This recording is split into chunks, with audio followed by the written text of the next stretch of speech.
দিনাজপুরের বীরগঞ্জে মাঠ জুড়ে আমন ধানের সবুজ সমারোহে এবার বাম্পার ফলনের স্বপ্ন বুনছেন কৃষকরা। উপজেলার বিভিন্ন ইউনিয়ন ঘুরে দেখা গেছে ফসলের বিস্তীর্ণ মাঠ জুড়ে দোল খাচ্ছে আমনের চারা।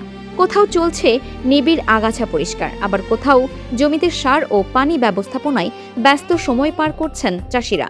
বীরগঞ্জ উপজেলা কৃষি কর্মকর্তা মোহাম্মদ শরীফুল ইসলাম জানান, চলতি আমন মৌসুমে উপজেলায় মোট ২৯,৫৭৮ হেক্টর জমিতে ধান চাষের লক্ষ্যমাত্রা নির্ধারণ করা হয়েছে।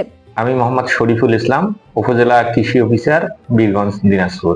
বীরগঞ্জ উপজেলায় চলতি রোপা আমন মৌসুমে ২৯,৫৭৮ হেক্টর জমিতে রোপা আমন ধানের চাষাবাদ হয়েছে। বর্তমানে কুশি স্তরে রয়েছে ৯৩% এবং পেনিকেল ইনিশিয়েশন স্তরে রয়েছে ৭%। চতুর্দিকে যদি আমরা ধানের দিকে তাকাই, চতুর্দিকে সবুজ আর সবুজের সমারোহ।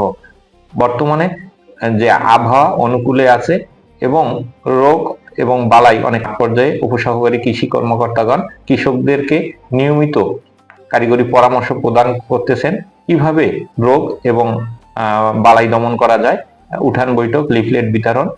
সর্বোপরি বর্তমানে কৃষকরা তাদের জমিতে পরিচর্যা নিয়ে ব্যস্ত রয়েছেন। আশা করা যায় যে এবারেও আমন ধানের ভালো ফলন হবে যদি আবহাওয়া অনুকূলে থাকে। এই লক্ষ্যমাত্রা অর্জনে কৃষকদের প্রয়োজনীয় আধুনিক প্রযুক্তিগত সহায়তা ও মাঠ পর্যায়ে নিয়মিত পরামর্শ দেওয়া হচ্ছে। পাল্টাপুর ইউনিয়নের কৃষক রামকৃষ্ণ জানান, সময়মতো বৃষ্টিপাত ও আবহাওয়া অনুকূলে থাকায় ধানের বৃদ্ধি ভালো হচ্ছে। তবে সার ও কীটনাশকের চড়া দাম এবং রোগবালাই ও পোকার আক্রমণ নিয়ে কিছুটা দুশ্চিন্তায় রয়েছেন তারা।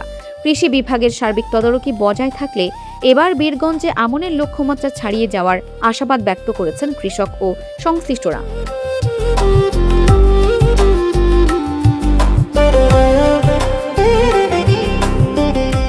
মাঠের ফসল ও কৃষকদের কল্যাণের সব নির্ভরযোগ্য সংবাদ জানতে dinajpurtv.com এর সাথেই থাকুন। ফারহানা নিজাম, দিনাজপুর টিভি।